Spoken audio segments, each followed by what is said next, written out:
Too many times, I will allow an opportunity to pass when I could have very well opened my door to others. It's an encouragement each time I decide to set the date, a self-imposed deadline to accomplish whatever is on my list. Those things which made me feel as if there wasn't the time, but there always is. It all comes down to what one values most. I can rush around all day long and never feel as if enough was done in way of prep. But that's simply not true. Inviting someone in to make them feel welcome and truly heard with an open heart, that is enough.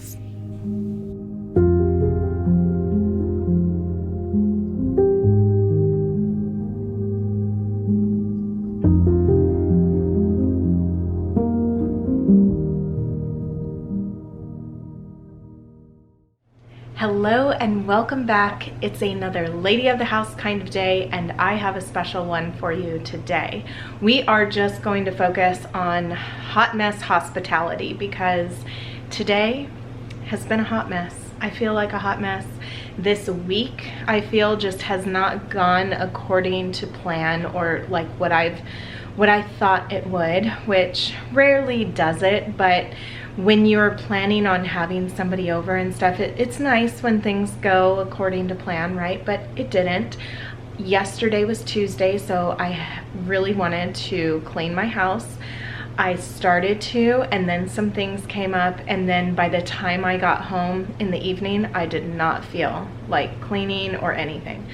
But that was okay. I got up early this morning, had coffee with my mom, and then I just got to work cleaning. So I'm feeling kind of like a hot mess because I would like things to be a little bit smoother, especially when I'm going to be having company. I don't want to feel so rushed, but sometimes we are, and that's okay. And then sometimes we just need to say good enough is good enough, right? And that's where I'm at today. So the house is in pretty good shape right now. I went to the grocery store today to get a couple of things that I needed, and what I'm doing right now is I'm going to make the spicy sketty that I have the recipe for. I've never made this before, and my Grammy always told me never make something you've never made before when you're having company over. So don't follow my example here if you're, well, you know what? I mean, let's just, if we're gonna be a hot mess, we're gonna be a hot mess. We're going to just go into this, and I mean, my cousin's coming over, so she'll be understanding if everything falls apart. But what I'm going to do is I'm just going to share this delicious recipe with you. I have been wanting to share this with you ever since I first tried it, which my good friend made this for the group. It was a potluck that we had when my sister passed away, and you know, we had everybody over here. It was just the most delicious meal, and we have been eating it. Like, my mom has been making it, she's been sharing the recipe, so I really wanted to share the recipe with all of you because it is so good. So I'm going to have that linked in my description box below. But now let's just get to making this because I have a couple of other things that I would like to do before she does arrive, and having the food made will make me feel at ease. So doing that a little bit let's just say a little ahead of time, right, will kind of put you at ease. So that's one thing that I'm going to do. And on top of that, I'm filming, so that always adds another level of stress, but it's okay. This is for all of you. I was also thinking after my cousin leaves that I would share with you all the things that I did this morning just to prepare, but we're not doing that right now. So a couple of things that I think are good to do is just prepare some of those things that can just sit. So like this watermelon here, this will be a little bit of a sweet treat to have. And then I also went ahead and made the salad that we're going to be eating. And this is just the extra watermelon that maybe I'll bring over to my mom, or, you know, we're just not going to have it out just yet. And then her favorite drink of choice, so I went and grabbed that when I was at the store. I have some in the freezer getting really cold, so I need to set an alarm for that so I don't forget. But let's start making this spicy sketty. What you will need is some Italian hot sausage, 1 bell pepper. You can also use some mushrooms, but I don't prefer mushrooms, so I just leave that out. I don't even think she put mushrooms in it for the potluck, so I think I remember her saying she didn't do that, but I don't care for mushrooms anyway, so I leave that out.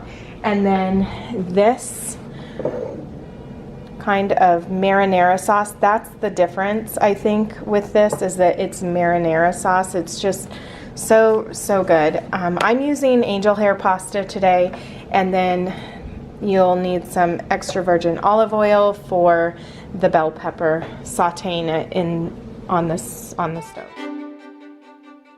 One of the best rules for a successful meal and a serene hostess is to test any new recipe before trying it at a party. You'll want to check the number of servings and vary the seasoning to suit your taste. Even the smallest party involves many hours of planning, shopping, getting house and food ready, and cleaning up. The best ones are those that seem to be no trouble. This effect can be achieved only by organizing every detail well in advance. Before her first party in her new home, the mother of a bride I know gave her a present. It was a pad and pencil. These are indispensable tools for any party, she said. Using them means the difference between a success and a partial failure.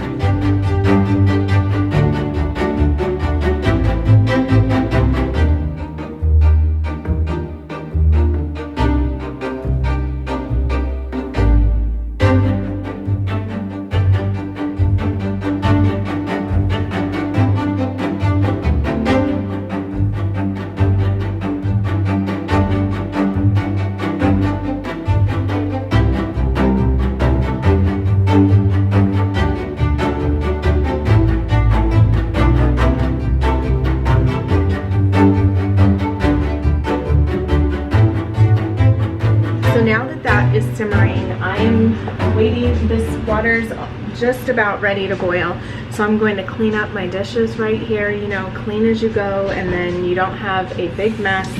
You have somebody coming over and it feels so much better. So yes, this is a really easy dish to make, and it would be wonderful for a potluck, for just when you're having somebody over for dinner, you know, a really good spin on your normal spaghetti. So now that this is boiling, I'm going to turn it down on low. She said the longer it can simmer, the better.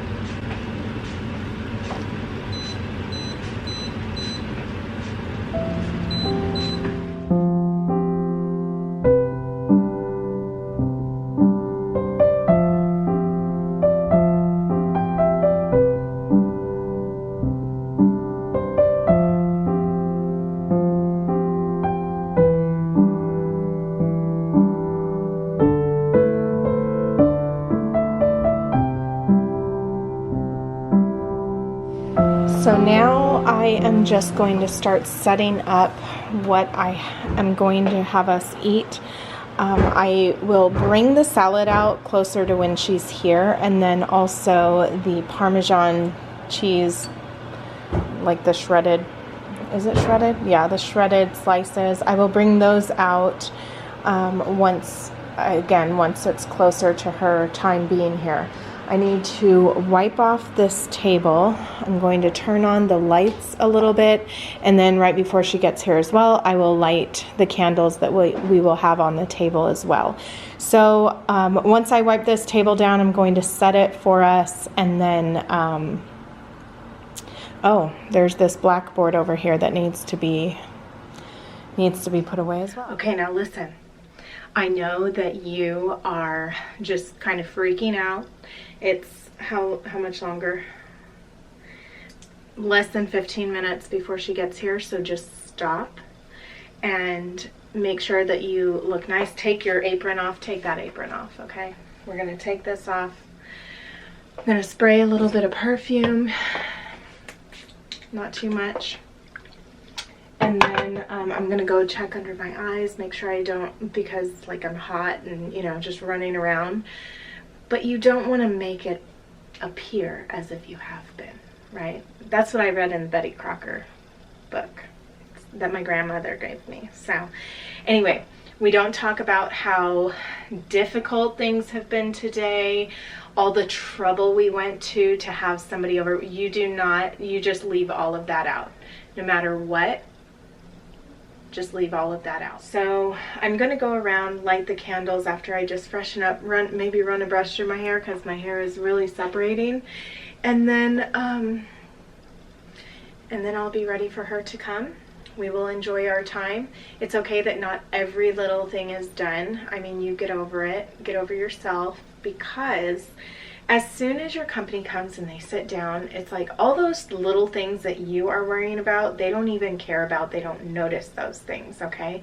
But I understand that there's a certain expectation that you have of yourself, a certain standard that you would like to obtain, but it's okay if, you know, you can't check all the boxes. It's okay.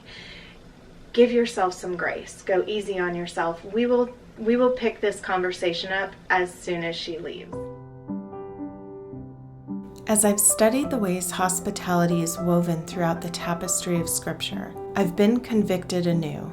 Beginning in the Old Testament, God tells us to welcome and love the stranger. Within the context of that ancient culture, He instructed His people to give of their time, energy, and whatever meager possessions were on hand, demonstrating hospitality to traveling strangers by feeding and housing them after an exhausting journey. In the New Testament, hospitality is said to be a distinctive mark of the Christian church. Early believers took seriously the command to use their homes as a place for extending grace to others. Among the most direct, concise biblical statements on this subject is what Paul says in Romans 12:13, "Pursue hospitality." It's not a question. In fact, pursue is a strong verb that implies constant or continuous action, a proactive decision. This verse doesn't suggest that some people have the gift of hospitality while others lack it. No, we're all meant to be in the habit of pursuing hospitality. It's a command to love others well in a tangible way. But here's where the blessing comes in. The difference. For as we obey what God commands here, as we begin to experience the fullness, richness, and joy that comes from practicing life-giving hospitality, we see this biblical instruction transforming from an active command to a deep, profound, yet simple calling.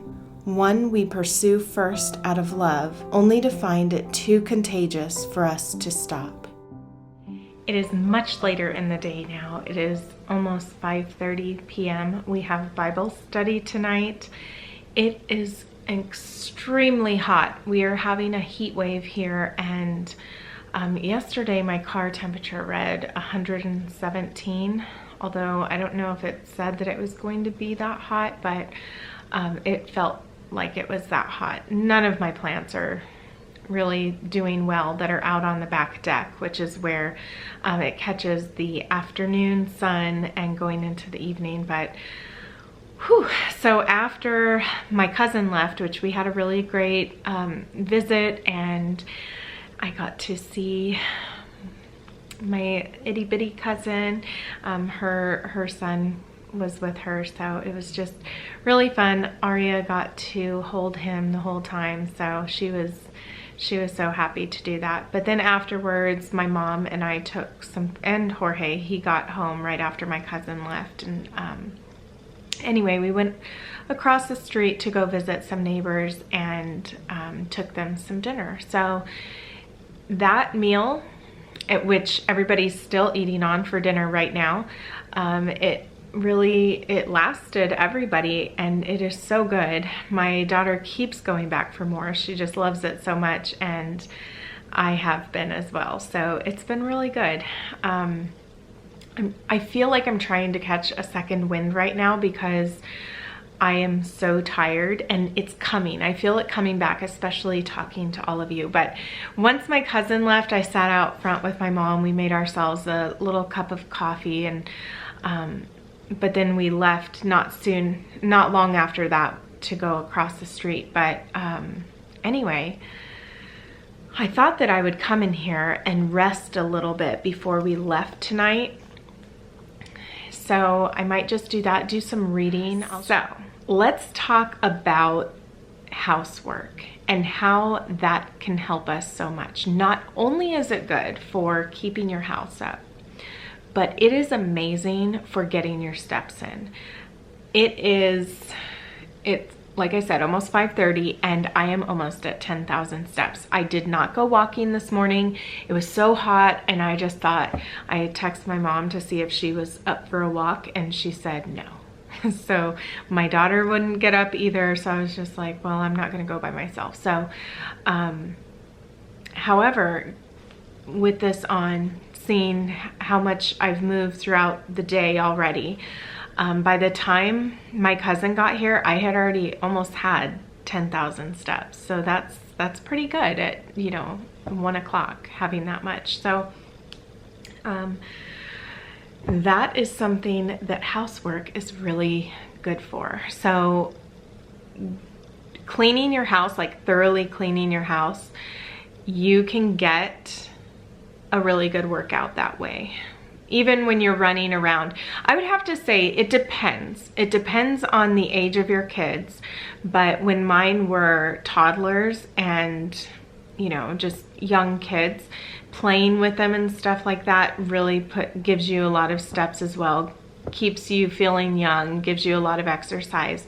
But then when you start moving away from those stages and they become a lot more self-sufficient and wanting to do their own thing, especially if you then have a job that requires you to sit, it's a lot harder to get all of those steps in. So that's just kind of what I'm learning with having my Fitbit, just how much I actually move within a day. So it's been really nice. But I am going to leave you with that. Thank you so much for being here with me today. I hope that this helped you just to see that, you know, not everything goes according to plan, and that's okay. You can still entertain and have wonderful hospitality anyway.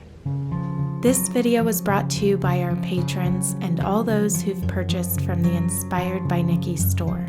Thank you. I'm grateful for all of my returning subscribers. Your continued support and kind words are an inspiration to me. I want to welcome you if you are new and invite you to subscribe to be inspired daily to make the everyday beautiful.